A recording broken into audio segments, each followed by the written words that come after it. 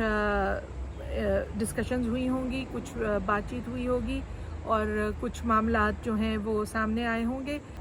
حیرت زدہ بات یہ ہے کہ نواز شریف صاحب کس کیپیسٹی میں یہ ساری ڈسکشنز کرتے ہیں، یہ میٹنگز لیتے ہیں، اور یہ ساری چیزیں پاکستان کی صورتحال جو ہے اس کو آگے کسی نہ کسی ڈائریکشن میں لے کے جانے کے لیے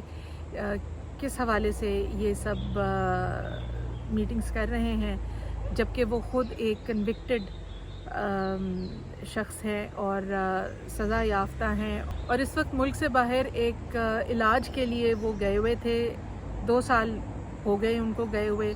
4 ہفتے کے لیے انیشلی گئے تھے، جس کے لیے پرائم منسٹر شہباز شریف نے ایک ایفیڈیوٹ دیا تھا کہ یہ 4 ہفتے کے دورانیے کے بعد اپنا علاج کروا کے واپس آ جائیں گے، لیکن نہ تو انہوں نے وہاں کوئی علاج کروایا، بلکہ باقی کی مصروفیات ان کی بہت سی ہیں، جیسے وہ پولو کے میچز دیکھتے ہیں، کیفز میں جا کے کافی وغیرہ پیتے ہیں اپنے دوستوں کے ساتھ، ہائیڈ پارک میں سیر کرتے ہیں اور سیاسی میٹنگز لیتے ہیں۔ تو ان سب کے ساتھ نواز شریف کس کیپیسٹی میں، کس حیثیت سے یہ ساری میٹنگز کرتے ہیں، یہ ایک بڑی حیران کن بات ہے، لیکن اس کے سلسلے میں بھی ابھی تک کوئی روک تھام کا ابھی تک کسی نے کچھ نہیں کیا۔ PTI کو روز بروز جوک در جوک نئے لوگ، دوسری پارٹیوں کے سینئر رہنما، ایکس MNAs، ایکس MPAs اور ان کے کاؤنسلرز، ان کے جو مختلف لیولز پر سینئر لیڈرشپ ہے، وہ سب جوائن کر رہی ہے اور بڑی تیزی سے جوائن کر رہی ہے۔ بہاڑی سے ایک ایکس MNA صاحب ہیں، انہوں نے جوائن کیا ہے، فتح جنگ سے جوائن کیا ہے، اور ظاہر ہے کہ آنے والے وقت میں پی ٹی آئی کا پلڑا جو اگلا الیکشن ہونے والا ہے اس میں پی ٹی آئی کا